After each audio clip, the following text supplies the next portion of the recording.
This is the Reds POSTCAST, your instant game reaction for the Cincinnati Reds.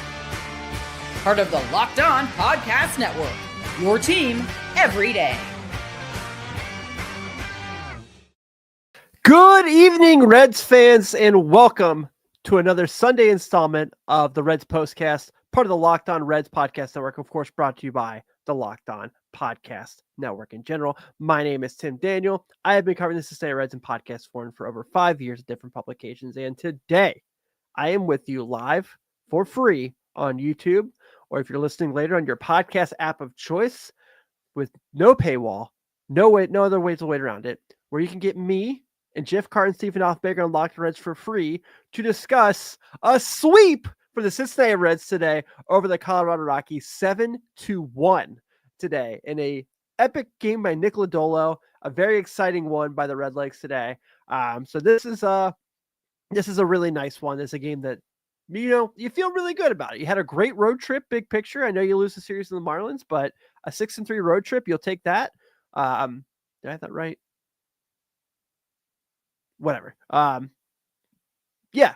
I do have that right. Okay. And then you have also a nice way to you come home for St. Louis, who has not been very good on the road this year. So you have a lot of momentum you're building right now. So I'd like to see that. So on today's show, of course, we're going to talk about Nick Lodolo and his excellent performance. We're going to get to more Noelvi Marte and start talking about his week in general. And Elly De La Cruz has been on base a lot lately, and we're going to talk about that as well. So we've got a fun show in time for today. We always love talking about Red sweeps, so let's go ahead and get right to it. This is what you'll be talking about. Let's start the show with Nick Lodolo, guys, because today he was excellent. What an excellent performance for him. 7 innings, no earned runs, two hits given up, a walk, and 9 strikeouts. So in Colorado, where I just talked about this yesterday with Hunter Green, where Hunter Green gave up 3 earned runs in Colorado, and that's basically giving up 2 runs somewhere else. That's, and getting an extra inning or 2 in because of how many pitches you end up giving up there. Lodolo was on point today. Not only did he go 7 innings, unlike Green did yesterday, but no earned runs today. Like I said, 9 strikeouts. The walk was whatever.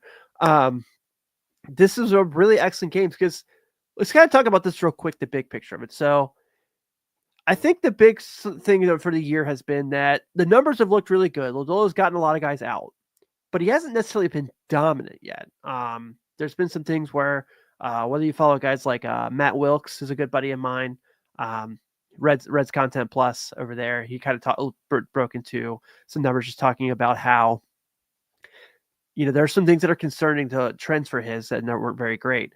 And then today just has a game where he is just outright awesome. And like Johnny G says right here, his 2 hits didn't even leave the field. The one that was the third base down the third base line, that was crazy. That just watching the ball roll down.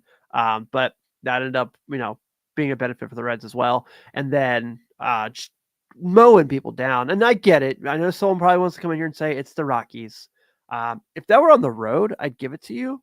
But pitching there and doing that, nope, he full on earns that. So that's really how we're going to go ahead and play with that as well. Gary, friendly reminder that better shortstops than him have had far more errors than Elly De La Cruz. So please do not bring the outfield conversation here. This is a positive day. And of course, we're going to get to a little bit more of that as well. But I think the other thing too that's really nice about Lodolo is, man, his last 2 outings have not been very good. So the Seattle game, he doesn't even get to the 5th inning. So that happens. And then Miami, he gets a little far, but he wasn't sharp and really kind of put things really hard on himself quite a bit. So that kind of made that a little difficult. So to see him bounce back today, just from jump, attacking hitters, getting them out, making things happen, that was excellent. So a really great day for him and really kind of made things happen really well for them. So for Nick Lodolo, we take it. Absolutely. We keep building off of it. A great year for him, man. A really, really great year. So let's kind of go through some more of the chat. So Joey Cadizza says Dolo was deadly. He absolutely was. Jason P, he's becoming a regular. I like to see Jason pop in the chat. Good to see you, friend. Reds look great. They do. As Johnny pointed out. his 2 hits and lead the field. Jake, happy Reds fan here. Me too, Jake. It's really great. And Carlton talks about, I guess, so some reports have been coming out about Tyler Stevenson. Brandon Kamick says hit one out of the park in AAA too, so he's getting there pretty close. And then Carlton says he threw a runner out. So like you said, that's very promising for the oblique. And Carlton here says amazing what happens when the team is healthy. So just a huge day for the Redlegs, and I like that everyone's happy.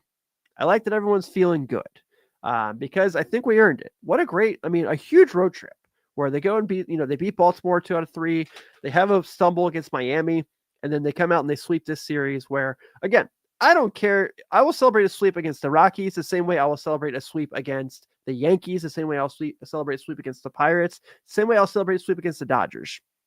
I will take it. It's hard to sweep teams in baseball, and no matter who you're playing, especially because historically Colorado's always been really good at home.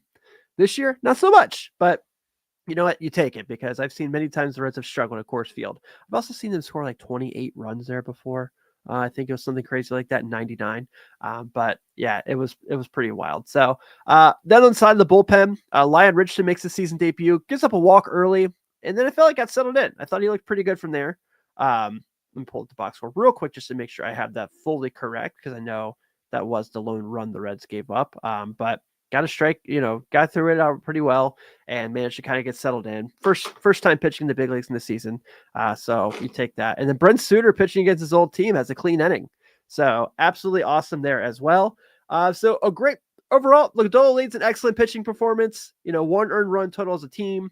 And you take that any day of the week. So I like where things are at for this team right now. They're getting healthy. They're about to get their last piece back. They're 2 games above 500. They're second place in the Central. As Kerry points out, the Central has not been very good this week. If you're the Reds, like Carlton says here, you probably feel really good about yourself going in there. Hey, Pat's in the chat. What's up, Pat? How are you, buddy? You're coming in with this swagger. You're going to go place your division rival who has been terrible on the road this year so far, has been excellent at home, but can't seem to do pretty well on the road. So you have that going for you as well. There's a lot to be excited about with how things are going as we end the first full month of the year. But when we come back from the show, we're going to talk a little bit about the offense as well, because Noelvi Marte and Elly De La Cruz are doing something really special right now, amongst other guys, and we'll talk about them too. But I just want to make sure we give them their love and support as well. So we will be back right after this.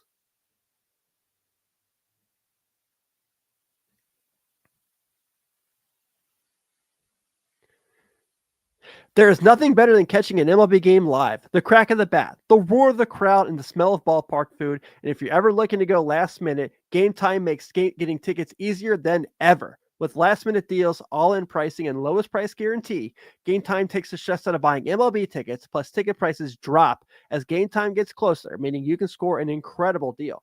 Gametime is the official ticketing partner of Locked On, and as the St. Louis Cardinals come up, I can count on them to help grab tickets that meet my needs. Take the guesswork out of buying tickets on Gametime. Download the Gametime app, create an account, and use code LOCKEDONMLB for $20 off your first purchase. Terms apply. Again, create an account and redeem code LOCKEDONMLB for $20 off. Download Gametime today. Last minute tickets guaranteed. This episode is also brought to you by FanDuel. The NBA playoffs are here, and the FanDuel is giving new customers an incredible way to get in on the action. Right now, when you join FanDuel and place your first $5 bet, you get $250 bets if your bet wins. Say, my Cleveland Cavaliers tomorrow to sweep the Miami Heat. We'll take that. I love how FanDuel makes betting so easy, whether it's picking my favorite team, the Cavs, the Reds. I don't know. I don't really want to talk about the Bengals from this draft. From 3-pointers to steals to assists, FanDuel has so many ways to bet your favorite player props. Plus, after the game tips off, you can even combine live prop bets into a same-game parlay for a chance to win big. Don't miss out. Head to FanDuel.com and claim your $250 in bonus bets today.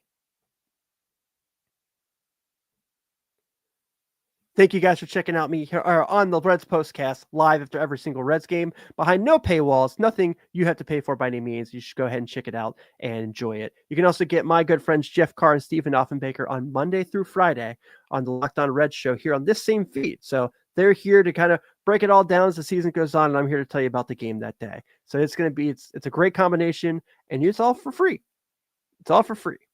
What are you guys waiting for? So let's go ahead and check us out here, and let's get to where this game really hit its turning point. Where was this one won or lost? I think we all know that one for sure. Time to reveal where the game was won or lost. It's the turning point.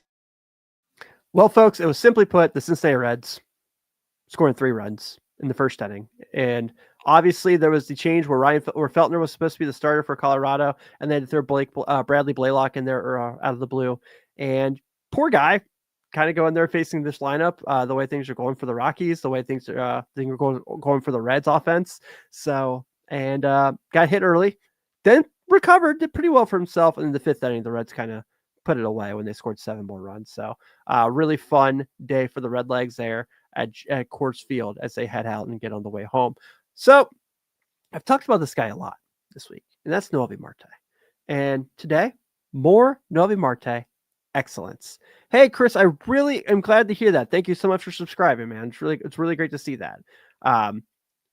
Oh, Pierre bringing out the Reds return home 15 and 5 in the 5-1-3 with a 15-13 record.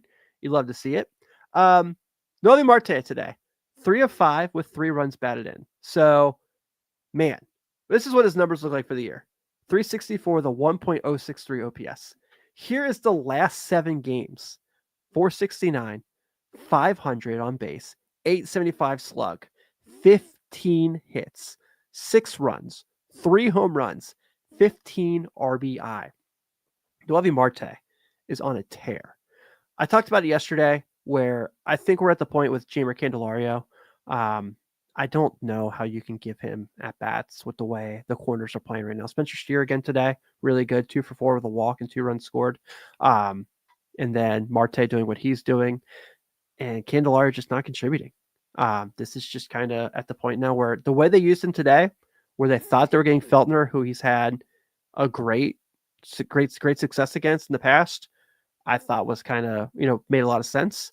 And then I totally forget to have to mention that they aren't, with him, it's obviously a situation where I don't think he looks like he's happy right now. I mean, I think he's happy the team's winning, but he doesn't look like he's really feeling competitive. And I know Jeff always talks about Candelario being someone who can always find a way to get hot in May, but I don't know how they can use him right now.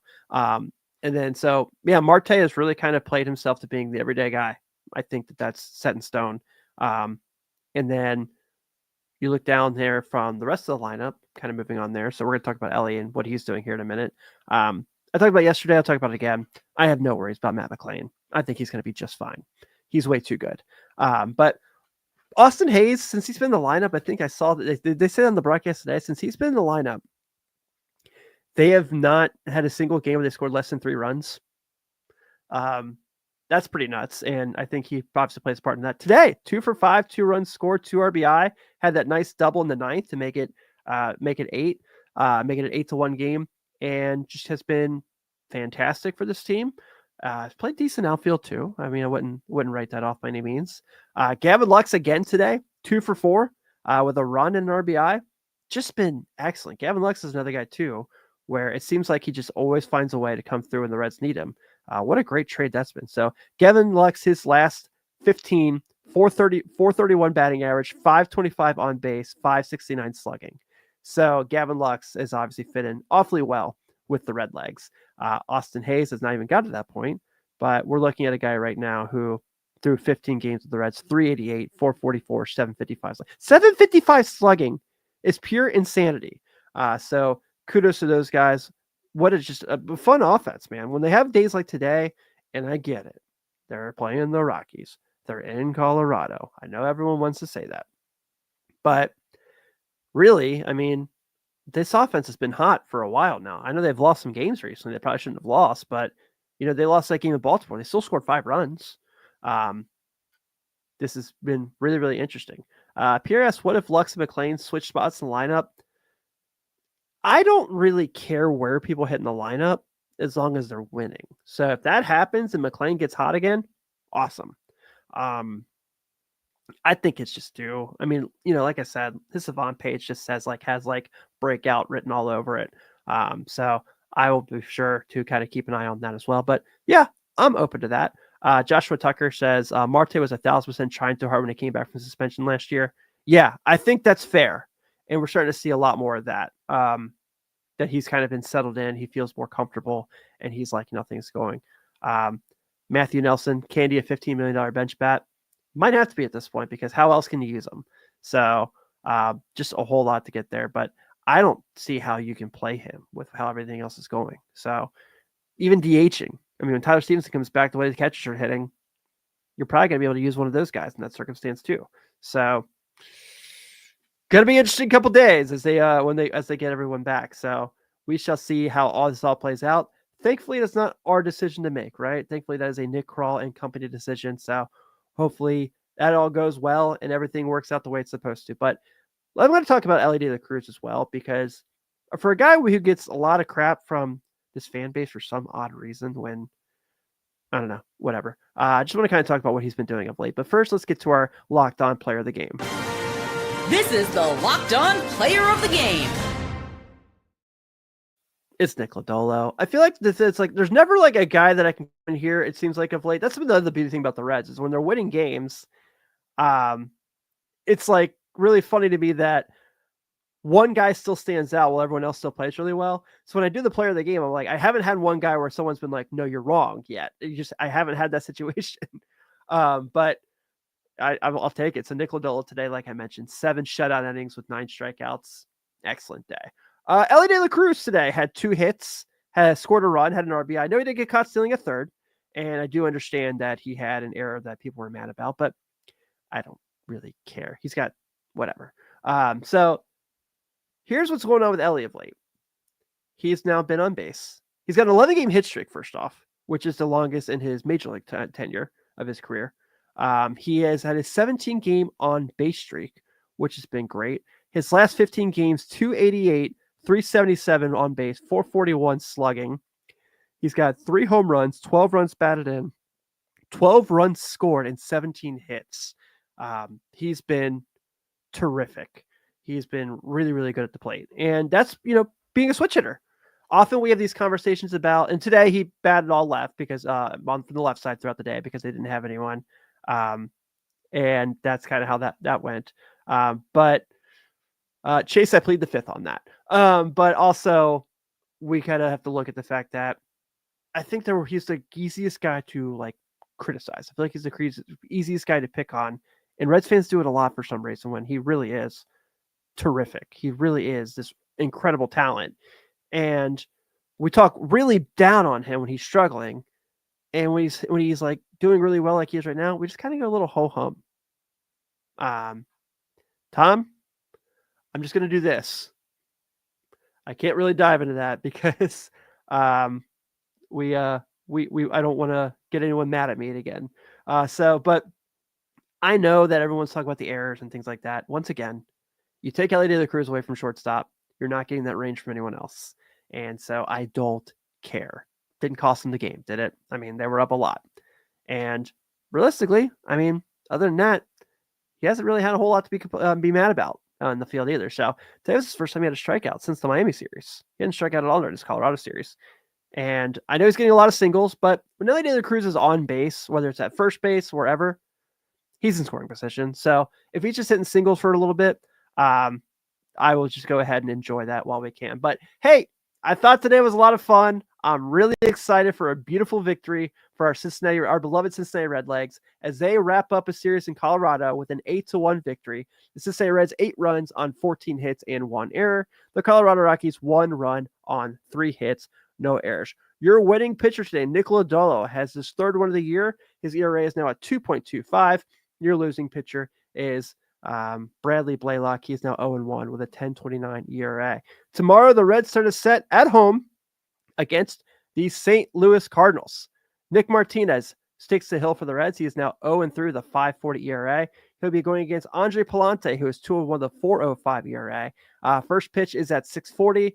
The Cardinals have been really bad on the road, so if they want to keep that up for this series, I'd really appreciate it. The Cincinnati Reds are excited. I'm very excited about the Reds right now. I'm very excited how things are going as we wrap up April. Thank you guys so much for hanging out with me. Hope you enjoy the rest of your Sunday, and we can all get keep things going and have a lot of fun with this. I'm Tim Daniel. Have a good one. Be sure to check out Jeff and Steve on Locked On Reds live tomorrow, and we will see you all soon.